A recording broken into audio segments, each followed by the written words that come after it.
Hello and welcome back guys, आपका स्वागत है स्कूल स्पोकन एपिसोड 2 में। हमने अब तक देखा है कि गाओ पैंग और उसके कुछ साथी ओइजा बोर्ड खेल रहे होते हैं और उससे पूछे जुड़े हर सवाल का जवाब ओइजा बोर्ड दे रहा होता है। तभी उसका एक साथी कुछ ऐसा पूछता है कि ओइजा बोर्ड उसका आंसर सही देता है, लेकिन उसे गाओ पैंग को गुस्सा आता है और गाओ पैंग उस ओइजा बोर्ड को फाड़ कर फेंकने जाहिर होता है। अब आगे गाओ पैंग ने उस ओइजा बोर्ड के टुकड़ों को फेंक दिया होता है और कहता है, मरो, भाड़ में जाओ बेवकूफ आत्मा। तभी रेविन कहता है, गाओ पागल हो गया है, क्या वह मरना चाहता है? गाओ बोलता है, अभी रुको, मुझे इसे अच्छी तरह से बिखेरने दो। और पीछे से गाओ के दोस्त बोलते हैं, रुको बेवकूफ गाओ। तभी रेविन और उसके दोस्त गाओ को पकड़कर बोलते हैं कि तुम ओइजा बोर्ड की आत्मा का अपमान कर रहे हो, तुम्हें मरना है क्या गाओ? इससे पहले कि मैं अपनी बात खत्म कर पाता, हवा में तैरते कागज के कई टुकड़े अचानक भयानक नीले लपटों में फट गए। तभी रैन सोच रहा होता है कि उस वक्त मेरा मन अशुभ भावनाओं से भरा हुआ था।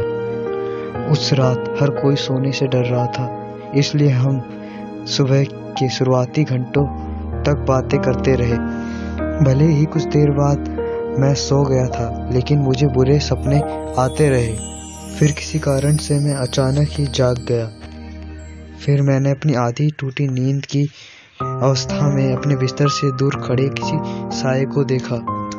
मैंने अपना दिमाग साफ करने के लिए अपनी आंखों पर जोर से रगड़ा। जब मैंने दोबारा देखा तो वहां कुछ भी नहीं था। उफ, मैंने लंबी सांस ली। अभी मैंने राहत की सांस ली ही थी, तभी वो ओइजा की आत्मा मेरे ऊपर आ चुकी थी और मैं अपने होशो-हवास में था उस वक्त, और मैं बहुत डर चुका था।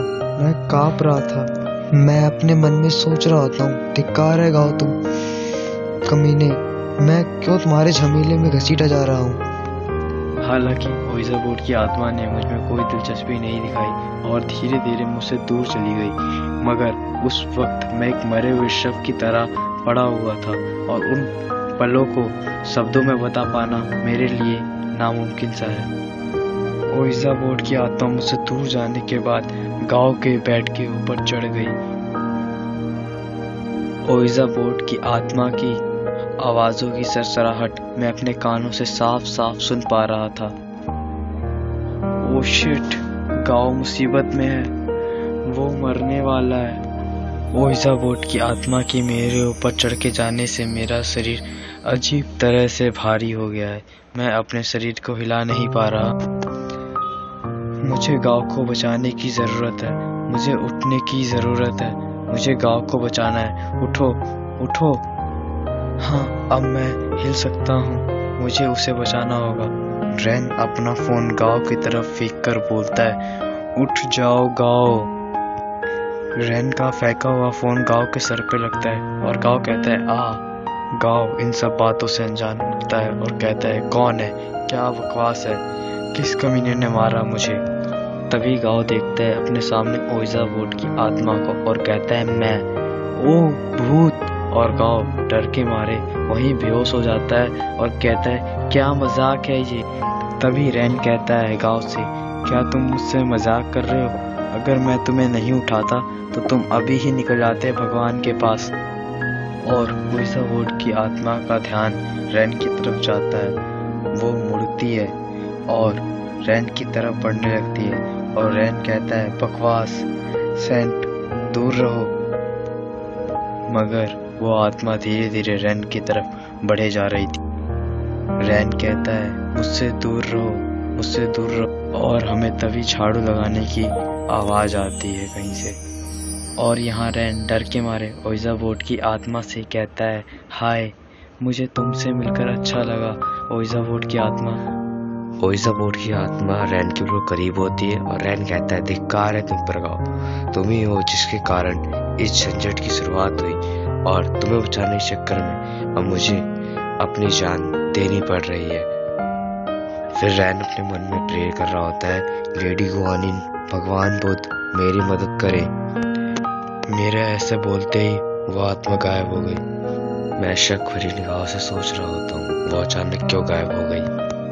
तभी रैन गांव से कहता है, तुम्हें अपने आप को लकी मानना चाहिए कि तुम्हारे इतना सब कुछ करने के बावजूद तुम अभी जिंदा हो। तभी गाँव बोलता है, लेकिन मुझे शक है, क्या हुआ था कि वह भूत अचानक गायब क्यों हो गया। तभी हमें बाहर का सीन दिखाया जा रहा होता है और एक चौकीदार कहता है, ये लोग सुबह सुबह इतनी सुबह सुबह कूड़ा क्यों फेंक देते हैं। हमें ये सब बाद में पता चला कि जिसने हमें बचाया वो गुहानी या बुद्ध नहीं था, बल्कि एक मेहनती चौकीदार था। उसने उन सभी टुकड़ों को जला दिया जिन्हें गांव भाव ने फाड़ दिया था। ये सही है कि मुझे ये कहानी कहने की जरूरत नहीं पड़ती अगर मैं और मेरा दोस्त गांव की जान नहीं बचती। और ऐसा ही मगर एक बार गर्ल्स डॉम में हान जियोमी के साथ हुआ, और इस डरावनी कहानी को भी मैं आप तक अगले एपिसोड में पहुंचाऊंगा। इंतजार करना। Bye bye. तो दोस्तों, गांव और उसके साथियों का साथ यहीं तक था। तो मिलते हैं अगले एपिसोड में स्कूल स्पोकर्स के साथ नई कहानी के साथ। तब तक के लिए बाय बाय एंड सायोनारा। तो दोस्तों, वीडियो कैसे लगी लाइक कमेंट करके जरूर जाना। चैनल पे सब्सक्राइब कर